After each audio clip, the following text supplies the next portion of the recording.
Alright, so what's up everyone? Welcome back to another video of Financial Gateways. You're with me, Ansh R. Hiran, and this is yet another episode of Weekly Market Analysis. Let's go.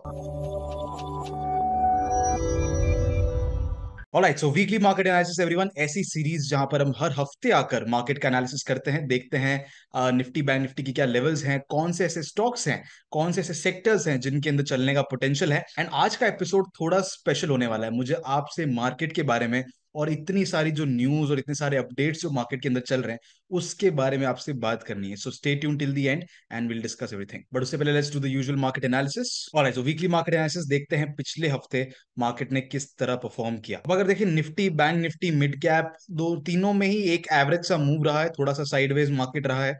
किसी में 1% पौन percent तक का positive return है तो किसी में negative है। मिड कैप में भी थोड़ा सा नेगेटिव रिटर्न है और इंडिया विक्स 13.73 थोड़े से अपने हेल्दी लेवल्स के आसपास हैं। और अब अगर बात करें F I I D I data की, तो यहाँ पे एक इंटरेस्टिंग चीज ये दिखाई देती है कि इंडेक्स में इतना पैसा नहीं गया है जितना निकला है इस हफ्ते में, एटलीस्ट ये हुआ है। लेकिन स्टॉक्स के अंदर काफी ज्यादा पैसा पंप होता हुआ दिख रहा है, मतलब स्टॉक स्पेसिफिक मूवमेंट अच्छा आता हुआ दिख रहा है। अगले हफ्ते के अंदर भी ऐसा हो सकता है ये कंटिन्यू रहे। दूसरी तरफ इंडेक्स में से पैसा काफी ज्यादा निकला है ऑप्शंस के अंदर। ऑप्शंस में से इंडेक्स में पैसा निकला एंड स्टॉक्स के अंदर कोई खास मूवमेंट है नहीं ऑप्शंस के अंदर। अब बाय द वे जो ये नया अपडेट आया है एफएनओ की तरफ, सेबी की तरफ से, उसके बारे में आज डिस्कस करने वाले हैं, so stay tune for that. But index में से पैसा निकला, इसका मतलब क्या है? इंडेक्स ट्रेंडी हो सकता है, राइट? अब ये सब चीजें तो चलो ठीक है, एक ओवरऑल व्यू देता है मार्केट का कि ट्रेंडी होगा या साइडवेज होगा। इसके अलावा सेक्टर्स की बात कर लेते हैं। तो सेक्टर्स में आप हमने पिछली बार जो बात कही थी सेक्टरल रोटेशन की, राइट, कि अब आईटी में एफएमसीजी में ये सारे सेक्टर्स जो हैं जो अभी तक परफॉर्म नहीं कर रहे थे, अब उनमें चलने का पोटेंशियल दिख रहा है और एग्जैक्टली वही हुआ।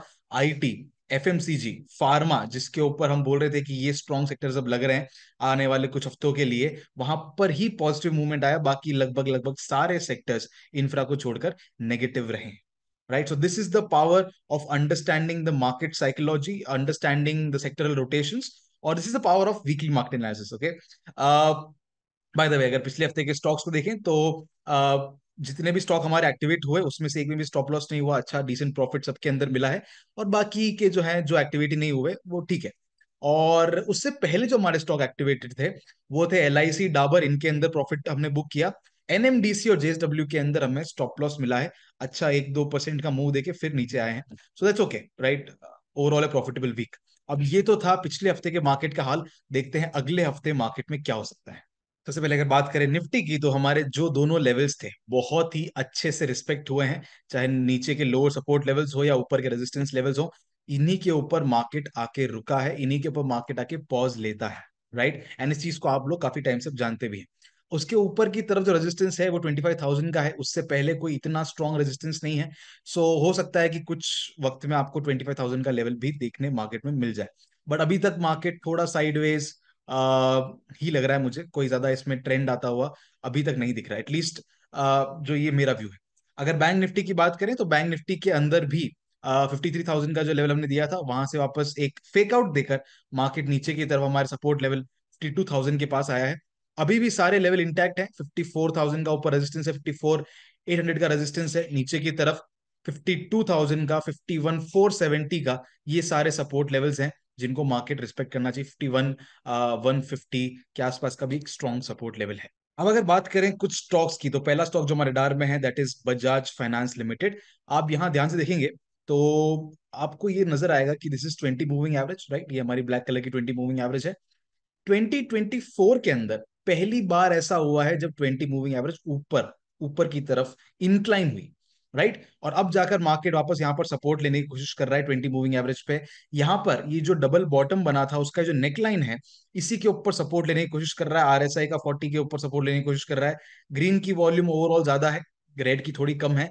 ये सब चीजें दिखाती है कि this is a good buying level for Bajaj finance अगले हफ्ते के लिए भी, और थोड़ा सा अगर आप लंबा व्यू रखें उसके लिए भी it is a good level to buy Bajaj finance. Next हमारे रेडार में जो स्टॉक है that is Tata steel. Tata steel के अंदर आप देखेंगे तो वही 20 मूविंग एवरेज के ऊपर मार्केट आया है, 20 मूविंग एवरेज के ऊपर वीकली चार्ट के ऊपर मार्केट आ रहा है। एंड डेली के ऊपर 50% रिट्रेसमेंट के ऊपर आया है। साथ ही साथ ये जो एक जोन है जहां पर मार्केट ने बार बार रेजिस्टेंस लिया था और अब ब्रेकआउट देकर सपोर्ट लेने की कोशिश कर रहा है।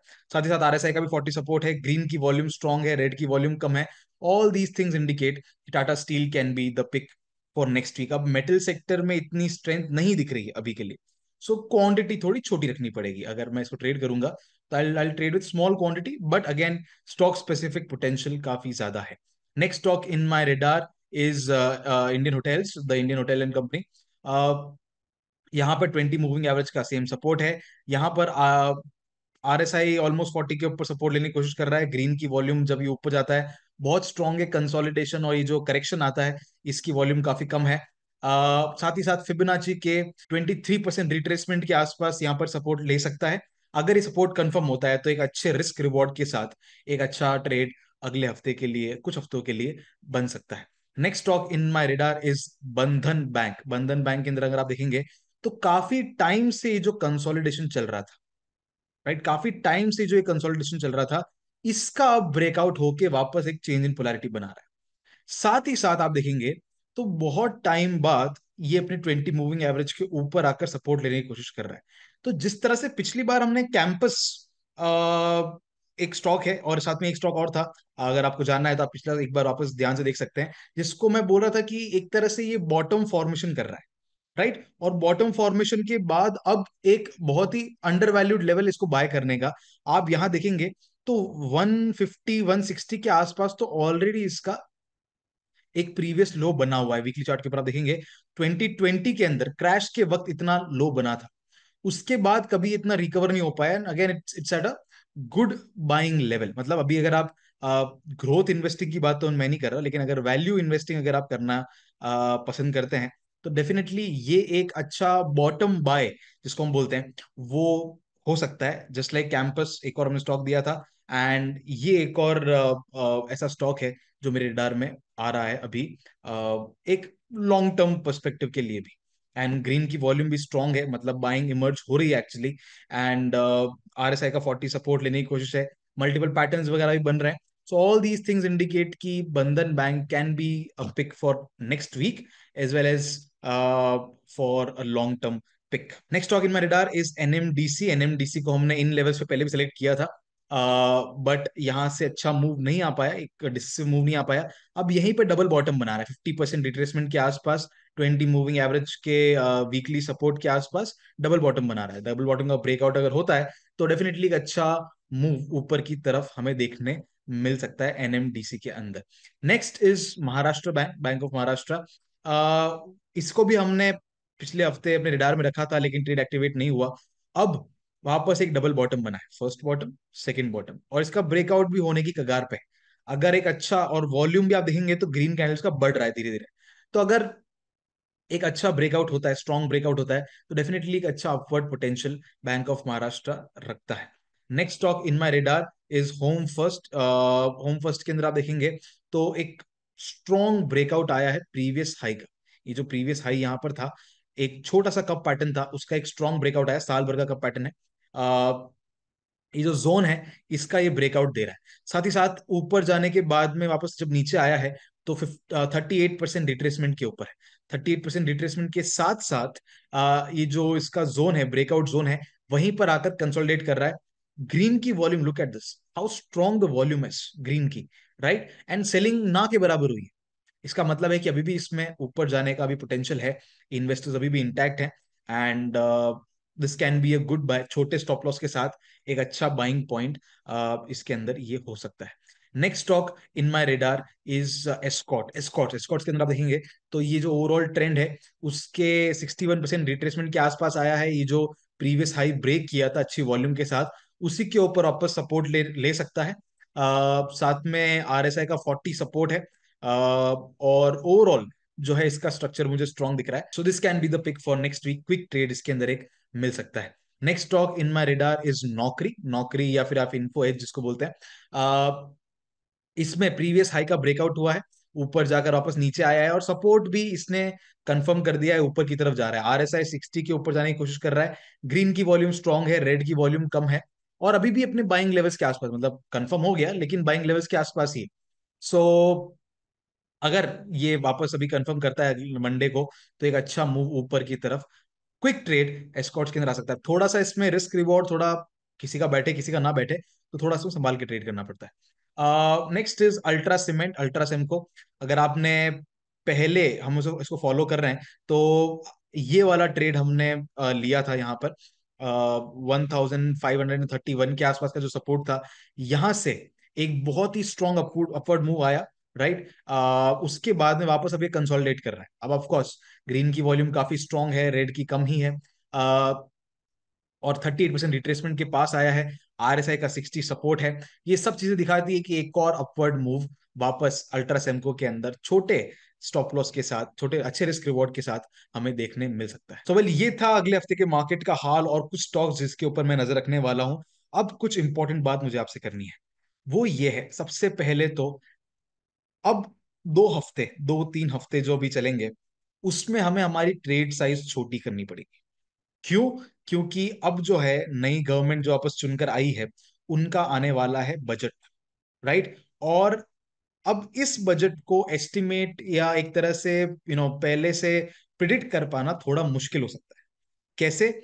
नई गवर्नमेंट है, हो सकता है कि थोड़ा कम इनको, मतलब मेजोरिटी इतनी स्ट्रांग नहीं मिली, तो लोगों को एक तरह से अट्रैक्ट करने के लिए, उनका अटेंशन लेने के लिए ये एक बहुत ही अच्छा बजट लेके आए, राइट। बहुत ही अच्छे कानून लेके आए, बहुत ही अच्छे पॉलिसीज लेके आए, जिससे मार्केट को स्ट्रेंथ मिले।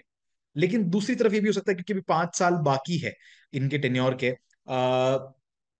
तो जो हार्ड टफ डिसीजंस हैं वो ये अभी ले लें, और उसके बाद जब वापस इलेक्शन ईयर्स आएंगे, तब जाकर थोड़ा सा ढील देना शुरू करें, राइट। तो दोनों केसेस हो सकते हैं, अभी बता पाना बहुत मुश्किल है। साथ ही साथ अलग अलग टैक्सेशन की बात हो रही है कि ये लगा देंगे, वेल्थ टैक्स लगा देंगे, तो इन सब के बारे में अभी कुछ कहा नहीं जा सकता, इसलिए। और जब ऐसा माहौल मार्केट में बनता है, तो एक मूव आता है इलेक्शन से पहले, okay, volatile move, election election या फिर इस तरह के न्यूज से पहले एक मूव आता है, और न्यूज के बाद वो मूव पलट जाता है। अगर अभी मान लो बहुत अच्छा अपवर्ड मूव आया, तो रिजल्ट के बाद एक नीचे की तरफ मूवमेंट आ सकता है। अगर रिजल्ट, सॉरी, बजट के बाद एक नीचे की तरफ का मूव आ सकता है। अभी अगर मार्केट थोड़ा कंसोलिडेट कर रहा है, या फिर अभी एक थोड़ा सा करेक्शन आता है, तो उसके बाद वोट डिप के बाद, बजट आने के बाद मार्केट एकदम ऊपर जा सकता है। तो ये सारी चीजें मार्केट में बहुत बार देखने मिलती है। सो इट्स बेटर कि जब आपको इतना आइडिया, इतनी क्लैरिटी ना हो, तो थोड़ा मार्केट में अपनी क्वांटिटी को संभाल कर रखें।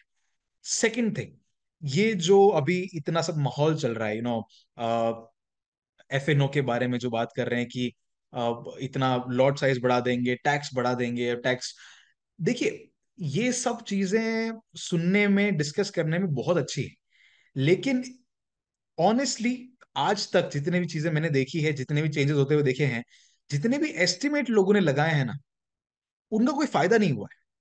मतलब सेबी अगर कोई रूल बना रहा है, कोई अगर गाइडलाइंस इशू कर रहा है, या फिर कोई नई चीजें इंट्रोड्यूस कर रहा है, तो जाहिर सी बात है कि जो रिटेल इन्वेस्टर्स हैं उनको प्रोटेक्ट करने के लिए ही कर रहा है, राइट। उसके पीछे उनका मकसद यही है, सेबी का ही मकसद अपना ये है कि रिटेल इन्वेस्टर्स को प्रोटेक्ट कर सके इंस्टीट्यूशंस के अगेंस्ट में। और अगर वो लेकर आ रहे हैं, उनके पास एक पूरी टीम है जो इन चीजों को डिस्कस करती है, एनालाइज करती है, उसके बाद एक फैसला देती है। ये तो सिर्फ अभी डिस्कशंस है जो हो रहे हैं, इसके ऊपर लोग अलग अलग मीटिंग्स बुला रहे हैं, अलग अलग लोगों को डरा रहे हैं, और ये हो जाएगा, वो हो जाएगा, इतना लॉस हो जाएगा, ट्रेडर्स, एफएनओ खत्म हो जाएगा। ऐसा कुछ भी नहीं होने वाला है।